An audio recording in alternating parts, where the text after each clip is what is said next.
ভারতের চেরাপুঞ্জিতে প্রবল বৃষ্টি এবং পাহাড়ি ঢলে আবারও সিলেট অঞ্চলে বন্যার শঙ্কা দেখা দিয়েছে। এই মুহূর্তে সিলেটের কিনব্রিজ এলাকায় আছে রিপোর্টার আমিনুল ইসলাম। আমরা সরাসরি যাচ্ছি তার কাছে। আমিনুল, গেল কয়েক বছর ধরেই সিলেটের এই লাগাতার বন্যায় মানুষের দুর্ভোগের শেষ নেই।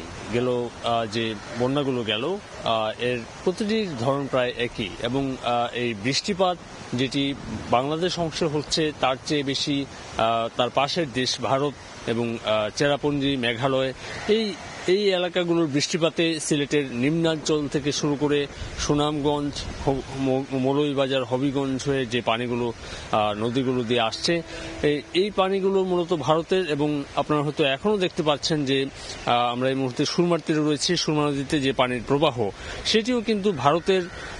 এখনো চেরাপুঞ্জিতে যে বৃষ্টি হচ্ছে সেই পানির প্রবাহ, এখন কিন্তু বৃষ্টিপাত বাংলাদেশ অংশে বন্ধ রয়েছে গতকাল থেকে কোনো ভারী বৃষ্টির দেখা মেলেনি সিলেটে, কিন্তু এখনো বিপদসীমার উপরে বইছে সুরমা নদীর পানি। পাশাপাশি শুধুমাত্র সুরমা নদী নয়, সুরমা নদীর যেসব শাখা নদীগুলো রয়েছে সেগুলোর পানিও বিপদসীমার উপরে বইছে, এবং কুশিয়ারা নদীর পানি আমরা যদি গেল 24 ঘন্টার যে পানি উন্নয়ন বোর্ডের অবজারভেশন তারা যে পর্যবেক্ষণ করেছে সেটি যদি একটু উল্লেখ করি, কানাইঘাট এলাকায় সুরমা নদীর পানি রাত পর্যন্ত বিপদসীমার 71 সেন্টিমিটার উপরে ছিল।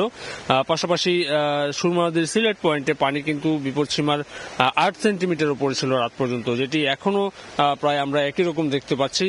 এর যে প্রবাহ এটি কিন্তু আমরা গতকালও আমরা একই রকম দেখেছি। পাশাপাশি অমলশ্রীট পয়েন্টে কুশিয়ারা নদীর পানি বিপদসীমার 16 সেন্টিমিটার উপর দিয়ে বইছে। দুঃখিত, এখানে প্রায় 152 সেন্টিমিটার উপরে রয়েছে কুশিয়ারা নদীর পানি। পাশাপাশি শেওলা পয়েন্টের কুশিয়ারা নদীর পানি বিপদসীমার 47 সেন্টিমিটার উপর দিয়ে বইছে, এবং অন্যদিকে যদি আমরা কুশিয়ারার শেরপুর পয়েন্টটি দেখি সেখানে বিপদসীমার প্রায় 103 সেন্টিমিটার উপরে বইছে।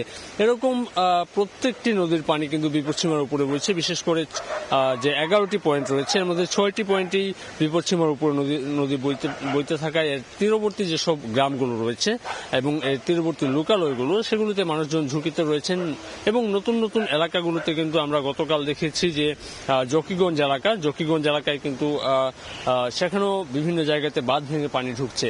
তো এইরকম অবস্থা আসলে প্রতিটি বন্যায় সিলেটের মানুষ ভোগান্তি নিয়ে তাদের জীবন অতিবাহিত করেন, এবং এখনের যে বন্যাটি সেটি কবে নাগাদ আসলে স্বাভাবিক হবে সেটি এখনো বলতে পারছেন না সিলেটের মানুষ।